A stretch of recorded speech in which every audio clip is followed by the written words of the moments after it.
So 3 things we can prescribe without signing the script.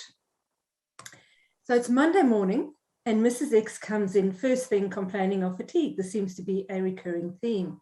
She's waking frequently during the night, and just as you are about to repeat her occasional sleeping tablet script, she states that while she has used Zopiclone occasionally, she has now heard that it causes Alzheimer's. So she wants to know what you can suggest. Heart sank. So what are you thinking? You may be thinking, it's not for me to sort your life out. You may also be thinking, I do not have the time in consult to discuss life issues. I do not have the time outside of consult to upskill in what works for sleep. I probably won't get CPD points, and there's little evidence that these things work anyway. And if it's a really bad day, you may be thinking, why did I even go into medicine?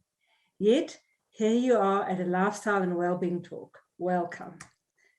So it would not be a GP conference and certainly not an integrative medicine workshop if there was no self-reflection.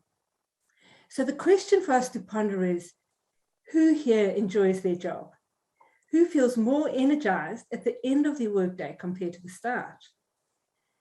I would posit that for all of us, looking past the prescription pad can lead us down a path of joy and satisfaction in our work. Yes, you say, but do GPs really need to know about lifestyle? All our patients know to eat less, move more, and meditate. Yet they are filling up our rooms with preventable diseases and vague symptoms, for which a pharmaceutical is most often not appropriate. It was my experience in general practice that the only way I could keep seeing patient after patient, day after day, was to look deeper, wider, and higher. Continuing with the routine was not sufficient, and burnout was often staring me in the face. So I looked deeper, wider, and higher, and via many twists and turns, entered the wonderful world of being well. So I invite you to spend a few minutes in my world and to being open to that which resonates with you. The last few slides contain references that I've used to prepare for this talk, as well as some interesting links and blogs. I hope that the 3 topics briefly touched on in this workshop will tweak your interest and nudge you into exploring lifestyle interventions before reaching for the prescription pad. So these topics are diet and connection, sun, and endocrine disruption. Starting with the bad, the what not to do.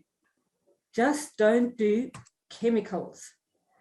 I recall being in my general practice about 25 years ago when an overweight and tired woman said, could it be chemicals? She must have seen the stunned look on my face as she conceded, I suppose everything is chemicals. And I went on to write a script for metformin. I've thought about that consultation many times since. She was right, of course. The chemicals could have contributed to depression and diabetes. Endocrine disruption is not a new concept. Typing endocrine disruptors into PubMed brings up over 10,000 results starting from 1995. But of course, research on the effects of chemicals in human health goes back much further, with the term endocrine disruption appearing in the 1990s. Interestingly, this first appeared in the context of the environment. And this is the first paper that comes up in PubMed, and it outlines the history of endocrine disruption. The lead author is Thea Colbin, who is known as the mother of endocrine disruptors. So in the 1950s, the industrial chemicals and pesticides were known to disrupt endocrine systems, but research was mostly focused on cancer and acute mortality. In the 1980s, Thea Colbin and her colleagues undertook a review of the wildlife literature and published the book Great Lakes, Great Legacy, which emphasized that wildlife health could be used as a model for human health. And what they found was that while acute toxicity and outright mortality was rare, the offspring of these animals were plagued with a suite of abnormalities. So in 1991, they produced a consensus statement indicating that chemicals in the environment were disrupting endocrine systems, and if unabated, widespread dysfunction would take place. Thea Colbin continued to raise awareness of endocrine disruptors till her death in 2014. Her last public presentation was a TEDx talk to President Obama and the First Lady, and it is well worth a watch. Of course, we all stand on the shoulders of those who have gone before us, and we cannot talk about environmental toxins without mentioning Rachel Carson. a woman well before her time. She was a marine biologist who saw what was happening in the oceans back in the 1950s and published a number of books, including The Silent Spring in 1962. She accused the chemical industry of spreading disinformation and public officials of accepting the industry's claims unquestionably. Sound a bit familiar. Her book was met with fierce opposition by chemical companies, but it did bring environmental concerns to the American public, which eventually resulted in the banning of DDT and helped to inspire the environmental movement. It is interesting that it was two women who took on industry because they opened their eyes, saw what was going on, and could not keep quiet. However, you need something you can use on Monday. So let's start with the current definition. So this is from the Endocrine Society. Basically, any chemical that can disrupt any hormonal action is an endocrine disruptor. They have very good information on their website. The assumptions that were around in the 1950s were that the dose makes the poison and that synthetic chemicals really disrupt hormonal and homeostatic responses. I hope that in 10 minutes you'll be convinced that both these assumptions are incorrect. So what chemicals? Generally, endocrine disruptors are divided into persistent chemicals or forever chemicals that take at least hundreds of years to break down, and non-persistent chemicals that are easily excreted. The most well-known persistent chemical is DDT, and I draw you to the health and safety message that has been harming us since the 1940s. So most persistent organic pollutants are now banned or phased out. Sweet, so we're good to go. Unfortunately, while they may be banned, we still have a significant exposure, partly because of imports, particularly non-stick, and especially if your pan looks like that. So these are the PFOSs. There are around 8,000 PFOSs.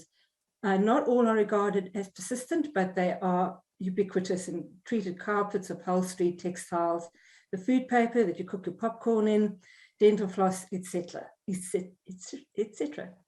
So what about the non-persistent chemicals? We can get rid of them easily, right? Well, they are ubiquitous. We are constantly exposed to these.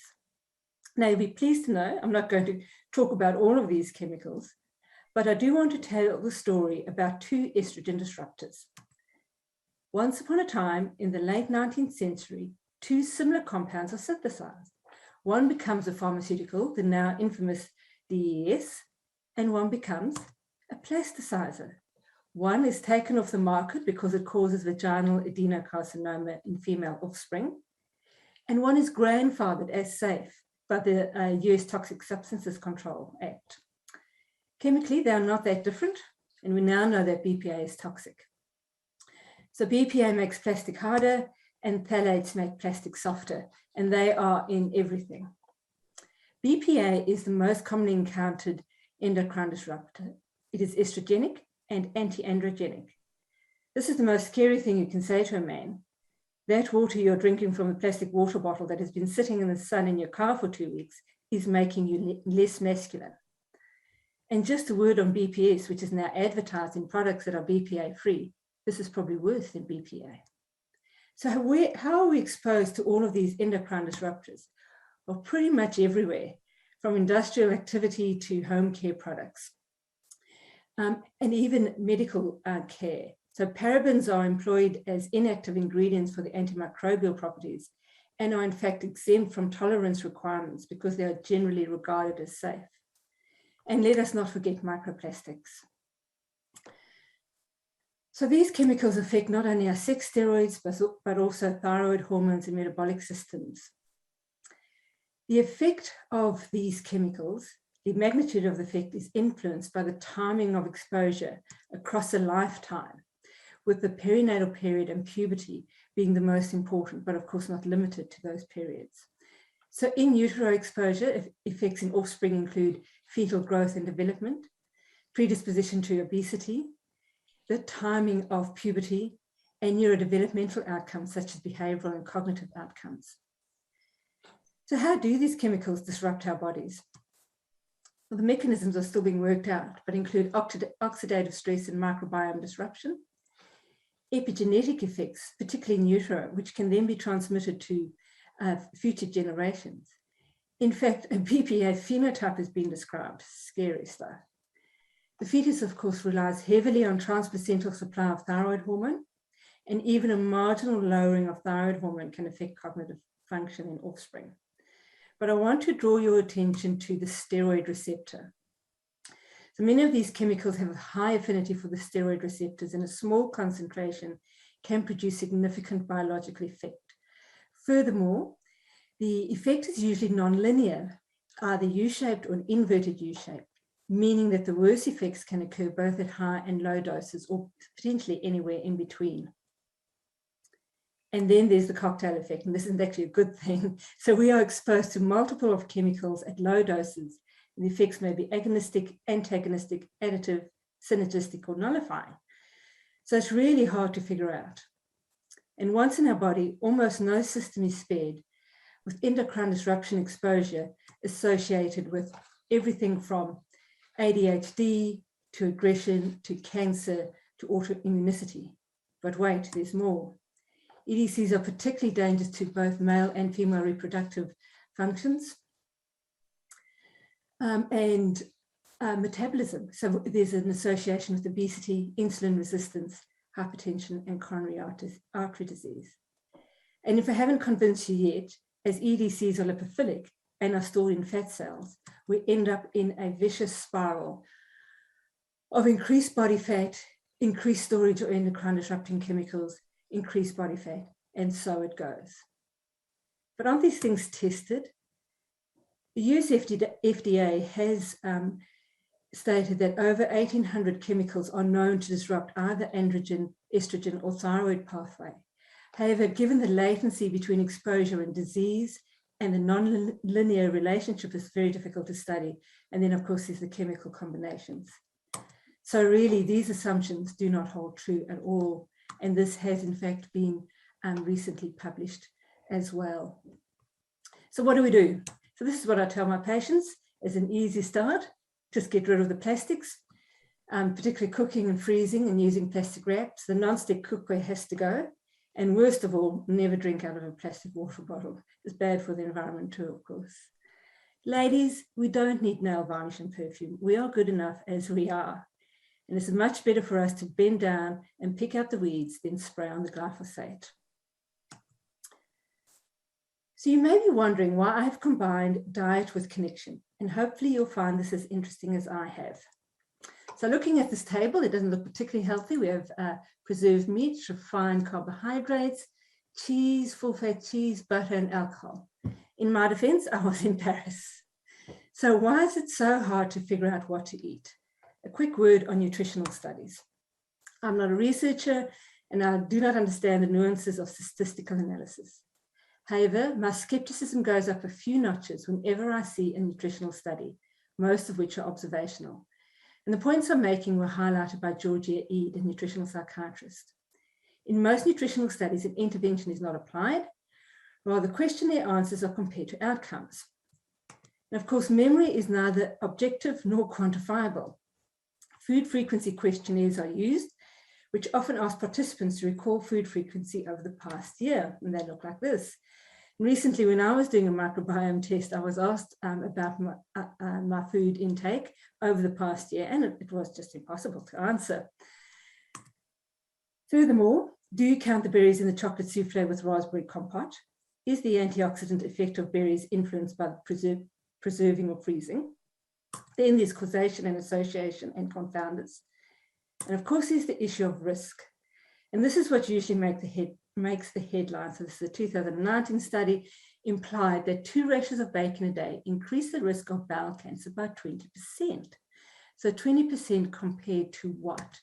And looking at the study, in those that ate 21 grams of red meat a day, 40 out of 10,000 had a 0.4% chance of developing bowel cancer. If you increase that to 76%, 48 out of 10,000 had a risk of developed bowel cancer, a risk of 0.8%, which is indeed a relative risk of 20%. However, the absolute risk of bowel cancer was 0.8%. So what if the bacon was mixed with berries? And what if the bacon had no nitrates? And what if the pigs were fed acorns and not grain? So it's now impossible to answer these questions, and we need to use our experience and clinical judgments when making dietary recommendations. I thought long and hard about whether to talk about diet composition. In the end, I could not let it go. And I'm going to raise some points you can ponder. I'm sure you've heard of the Eat Lancet diet, which came out in 2019, suggesting that for the health of the planet and ourselves, we significantly decrease our intake of meat and dairy. There are three things I would like to bring to your attention regarding this study. Huge corporate funding. This diet has been analysed nutritionally, and as you can see on the left, there's the Eat Lancet diet compared to a nutrient-dense omnivore type diet. And in the Eat Lancet diet, there are significant nutritional deficiencies. Number three, what have we found without animals? So these are two areas 20 kilometers apart in Zimbabwe, with the photos taken on the same day in 2019. On the left is Victoria Falls Park, which prohibits livestock hunting and follows best practices for park management. On the right, this area allows local livestock, permits hunting, and is managed holistically following regenerative practices. And if you are African, this breaks your heart. So my take on Eat Lancet as it stands, it is not good for us and it is not good for the planet. So which is worse, eating a meal of poor quality with friends or eating a meal of better quality alone? Luckily, somebody decided to study this. So this is a 2019 paper where they used data from a trial investigating omega-3 supplementation. So it was baseline data where a food frequency questionnaire was used. And from that data, they calculated the dietary inflammatory index. So we do talk about, is a diet anti-inflammatory, is a food inflammatory? And we often base it on the amount of omega-3 and omega-6 in the food, or compounds which activate certain receptors in the body. But that doesn't really tell us what is going on. So these authors undertook a massive literature search in an attempt to quantify the inflammatory effects of different foods. And they examined the association between specific foods and inflammatory markers such as interleukin-6 and tumor necrosis factor alpha. Based on some fancy statistical workings, they assigned a score to each food. And then they correlated that score with highly sensitive CRP and food intake from participants in the SEASON study, which is a prospective observational study of 600 patients. And a whole lot of confounders were controlled for. So the higher the score, the more anti-inflammatory the diet. And the results were quite unexpected. So these are pro-inflammatory components of diet. So the more you eat, carbohydrate, fat, omega-6, saturated fat, and vitamin B12. And then omega-3 was anti-inflammatory, protein was anti-inflammatory, vitamins, alcohol, and polyphenols. So, that's one way of looking at things. I think there are some caveats. I mean, it's hard just to eat omega-3. Interleukin-6 is also raised with exercise, and this is considered a good thing. So there are some caveats. However, it has been validated in a number of other studies. And so taking all of these caveats just mentioned, the answer to the question of social engagement when eating is that the greater social involvement protects against the negative impacts of an inflammatory diet. And other studies have showed that shared family meals are significantly associated with reduction in being overweight, disordered eating, and an increase in eating healthy foods. In a perfect world, we would eat good food in good company, but it is interesting to consider that we are better off eating inflammatory foods joyfully in company than eating the perfect diet alone. So if the sun were a pill, we would happily fork out our life savings for 1 milligram of its miracles. While physicists may debate the details of the Big Bang, religions and traditions have long acknowledged that the sun is life-giving. The sun was said to have been born from the eye of the Hindu primal being Purusa, and the sun played a significant part in the worship of the ancient Egyptians, Romans, Greeks, Aztecs, and Mayans. Pagan holidays align with the seasons, and the Christian God, when he created the earth, said, "Let there be light." So briefly going back to high school physics, this is the rays from the sun. This is the spectrum that reaches the earth. And the sun provides more energy in 1 hour to the surface of the earth than is consumed by humans in an entire year. so it's not likely to run out for a few billion years yet. In nature, blue light always comes with UV. So we've got UV, visible spectrum, and infrared. So a quick word on the difference between UVA and UVB. So UVA makes up most of the UV light that reaches the Earth, and is largely constant, whereas UVB, it fluctuates.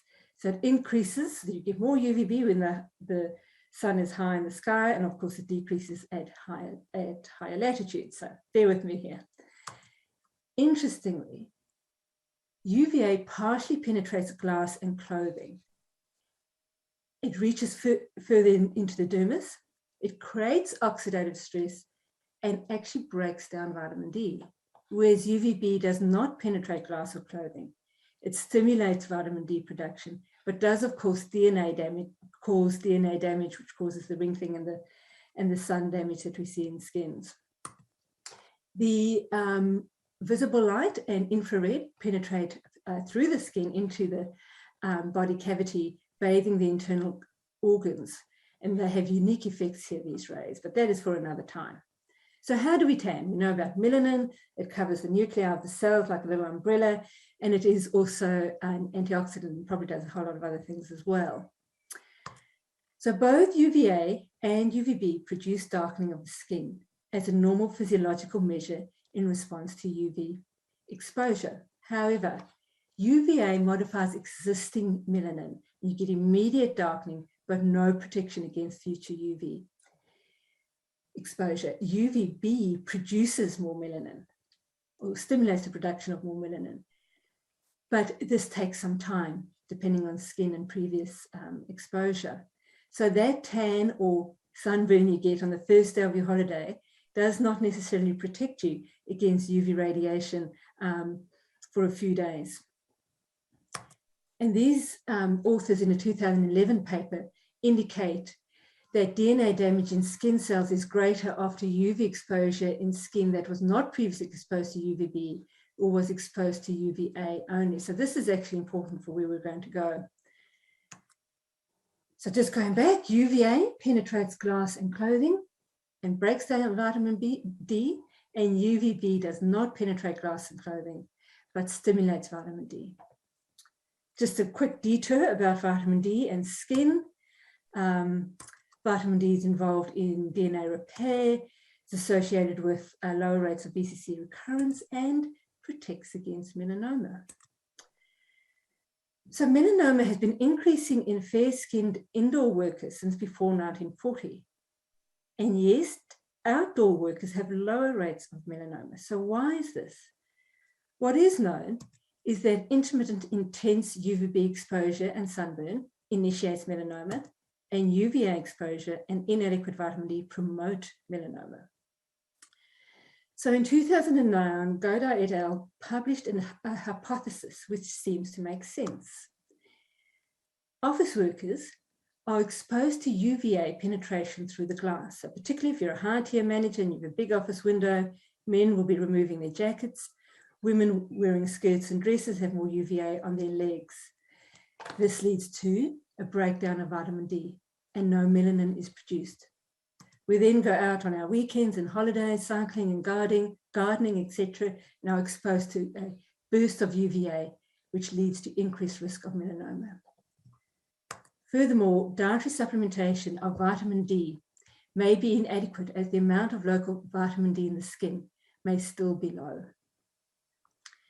So exposure to the full spectrum of the sun's rays may protect us from melanoma. Isn't that interesting? But wait, there's more. Besides all the benefits of vitamin D, sun exposure seems to have other benefits. In fact, many of the benefits of vitamin D are not replicated with supplementation, and it is proposed that vitamin D may be more of a marker of sun exposure rather than producing all the direct effects that were previously attributed to it.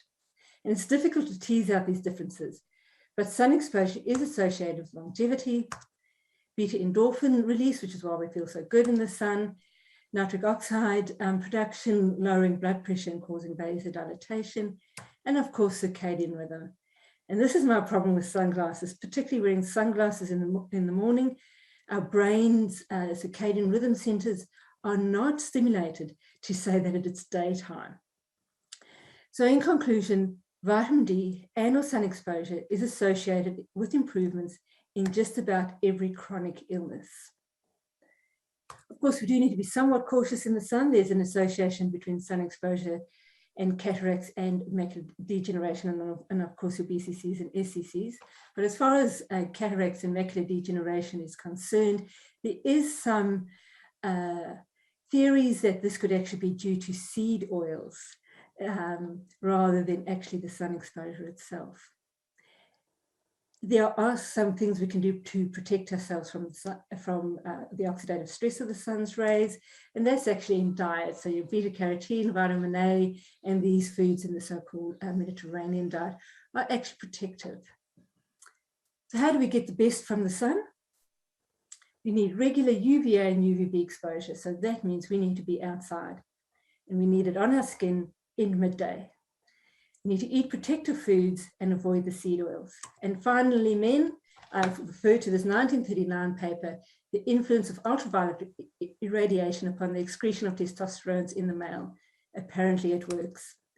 So we have 3 lifestyle factors that affect just about everything. Socializing while eating decreases inflammation, which we know is associated with most modern diseases. Avoiding endocrine disruptors and getting sun ameliorates almost every disease pathway. So what can we tell Mrs. X? Stop the plastics in the perfume, get sunlight without sunglasses, have dinner at the table and not in front of the TV. And all of a sudden, we've just made a difference, which energizes us. And this goes way beyond CPD points. Thank you.